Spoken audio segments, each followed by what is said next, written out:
Le problème avec les ascenseurs, c'est qu'ils sont souvent en panne. Surtout chez nous. Le problème avec le 11e et dernier étage de la tour H, c'est que j'y habite depuis aussi longtemps que je sais marcher. Le problème avec les sacs plastiques Carrefour, c'est qu'ils s'étirent à volonté jusqu'à vous lacérer la paume des mains, frottent contre les marches et manquent de s'éventrer. Le problème avec Madame Bensaya, c'est qu'elle ne sait pas qu'un sourire empreint de gratitude vaut tous les remerciements du monde. Elle est plutôt de celle dont le sentiment de culpabilité délie la langue. Comme tu as grandi. C'est le bac cette année, hein? Tu te rappelles quand j'allais vous chercher à l'école, toi et Malek, que vous preniez le goûter devant les dessins animés? Ah, qu'est-ce que vous étiez mignon. Et la voilà lancée dans une hagiographie du petit Ronnie, comme elle s'obstine à m'appeler, malgré le 1m85 qui m'oblige à baisser la tête dans le virage étroit de l'escalier. La nostalgie fait grésiller sa voix un peu nasillarde qui roule les R et donne des ailes au I. Dans ma tête, des bouts d'images s'assemblent en flashback. Le jour de la rentrée où on cherche à qui donner la main. Les ballons qui s'écrasent contre le grillage de l'école primaire. Le goût du filtre humide de la première clope fumée derrière le préau du collège. Et Malek. Malek. Toujours avec moi. De la maternelle à la 3e. Du temps des petits Suisses à l'époque insolente des canettes de 8-6, on était inséparables. Presque sur moi. Si l'enfance n'a dans mes souvenirs qu'un long moment d'attente entre deux récréations, l'adolescence me semble avoir été au contraire. Une course effrénée où, atteint de daltonisme, nous n'avons jamais su faire la différence entre le feu rouge et le feu vert.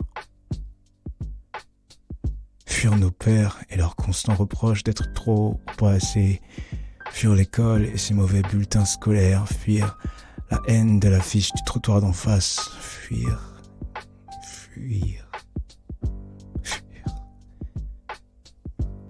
Perpétuelle fuite en avant où notre seule force était la force du nombre. Tous soudés comme des points de suture. On se déplaçait comme pack de 12 en escouade resserrée à se rassurer en se disant que s'il y avait de la peur, au moins comme ça, elle serait des deux côtés. Qui nous détestent, on les aime encore moins. On cultivait jalousement notre langue, notre style vestimentaire, fidèle aux survêt basket, même quand ça caillait. Notre musique, toujours le volume à fond dans le casque.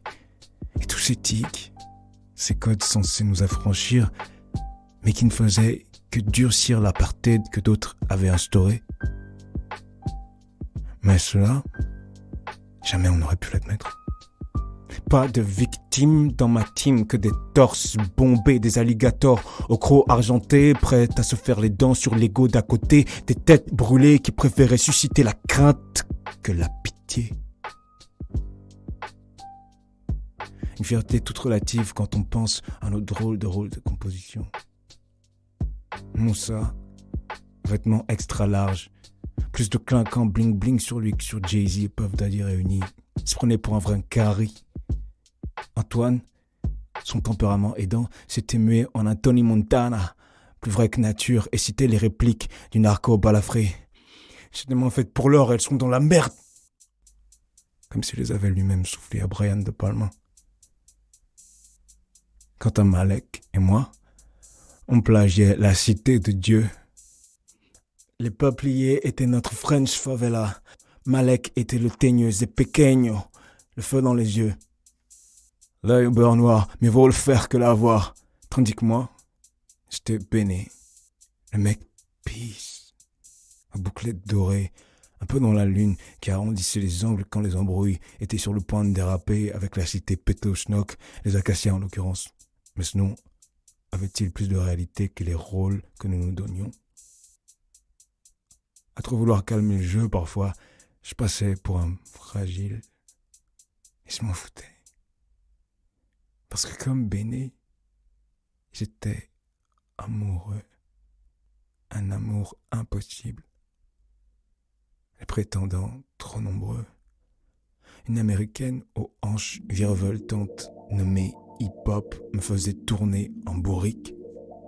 Combien de jours, de semaines à chercher le nom d'un morceau passé sur génération, à traduire mot à mot les lyrics d'une chanson. Dans mes oreilles, le storytelling de Nas, les délires de Dr. Dre, c'était pas le bitume de Stins que je voulais sous mes semelles, c'était New York. C'était LA. C'est un poète, un artiste, disait Malek, pour m'encourager ou pour me chambrer. Avec lui, on savait jamais.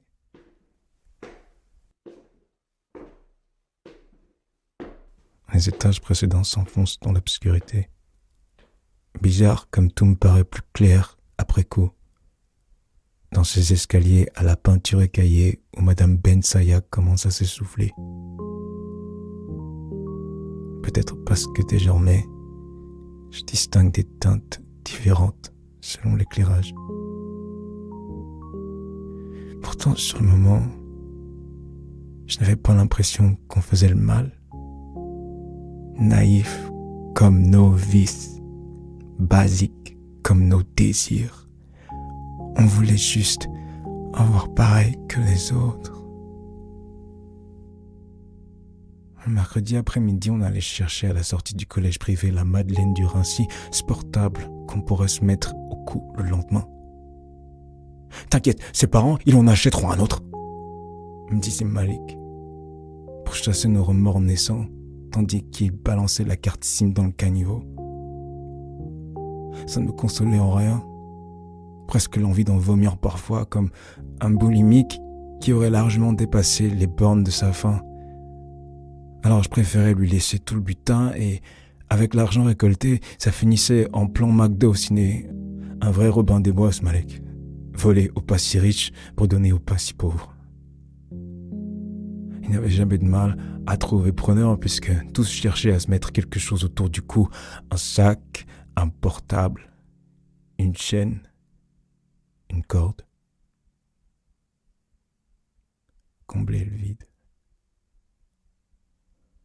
Moi, ce que je préférais et que je ne regretterais jamais, c'était ces premiers soirs d'été qui paraissaient ne jamais vouloir se terminer.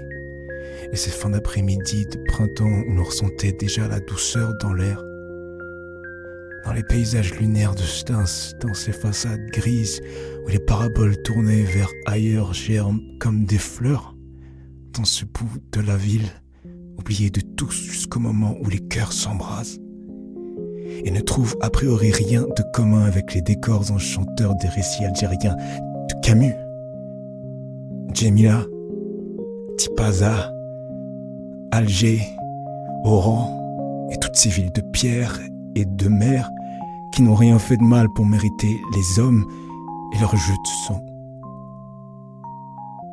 Pourtant, et découvrant il y a 2 mois dans Nos, un bouquin laissé par ma sœur Lisa après son déménagement, rien ne m'a jamais paru aussi familier que ces lieux où se confondent vent, terre et poussière pour rendre au mot liberté son sens premier. Télescopage inattendu, je me suis retrouvé de nouveau adolescent sur ce scooter en compagnie de Malek, grisé par l'air brûlant s'engouffrant dans mes doigts. J'avais 15 ans et la certitude que les limites n'étaient qu'un leurre. Un sentiment forgé en mon fort intérieur dans ces discussions à bâton rompu sur la place éclairée du feu de camp de nos imaginaires. On refaisait le monde avec notre vision décalée. On appelait le bonheur par son petit nom. On oubliait l'avenir sombre que d'autres nous promettaient et on rêvait aussi fort que nos pupilles pouvaient se dilater. Chacun son histoire. Chacun son cas particulier. Et pourtant, tous soudés comme des points de suture. La voix rocailleuse de Joe Starr aurait fredonné. Croyant que la galère nous ralliait sous une bannière. Croyant que la galère faisait de nous des frères. Souvent, Malek avait le dernier mot, me clouant le bec d'une réplique inattendue au moment où je croyais qu'il ne m'écoutait plus. Comme cette fois où, évoquant le sort de mon grand-père poursuivi pour une branche de trop à son étoile dans l'Europe des années rouges et bruns, il s'exclamait « Ma parole, ta famille, c'est le bordel de l'histoire à domicile. Pire, c'est Sarajevo !» Mon blaze de rappeur était trouvé. Et moi, le souffle coupé par Marie-Jeanne et par ses barrettes brunes, le cerveau endolori parce qu'il restait du pacte de Bavaria, le regard perdu dans les reflets du carrelage bleu, virant à l'orange sous le soleil crépusculaire, comme un con. J'étais heureux.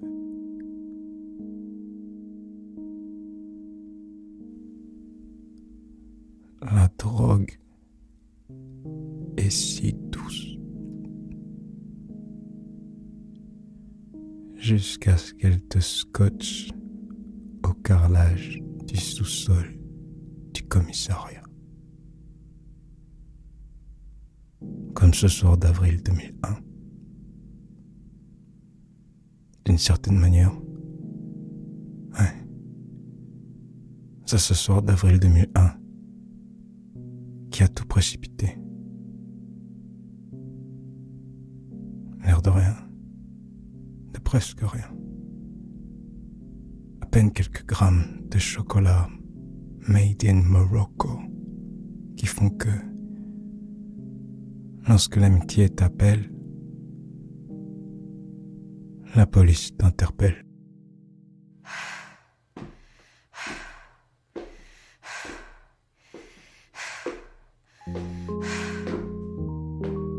Rouni, tu as monté jusqu'où comme ça?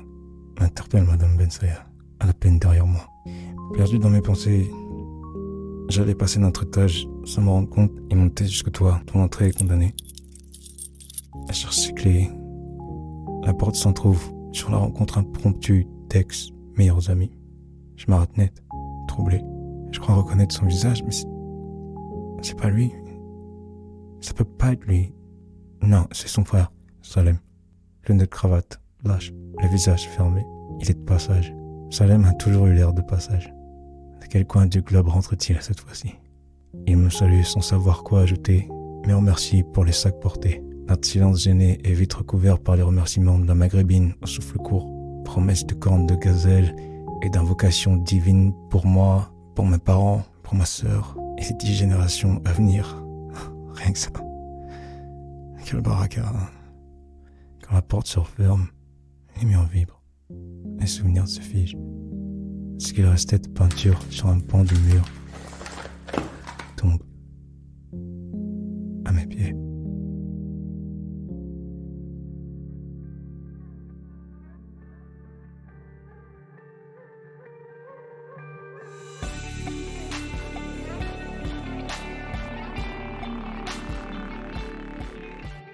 Bonjour, c'est Walid Ajar Rachedi. Vous venez d'écouter un podcast de fiction basé sur mon roman « Nos destins sont liés », publié aux éditions Emmanuel Colas. Retrouvez les autres épisodes de la série sur friction.co et toutes les plateformes de streaming, et le roman bien sûr chez votre libraire préféré.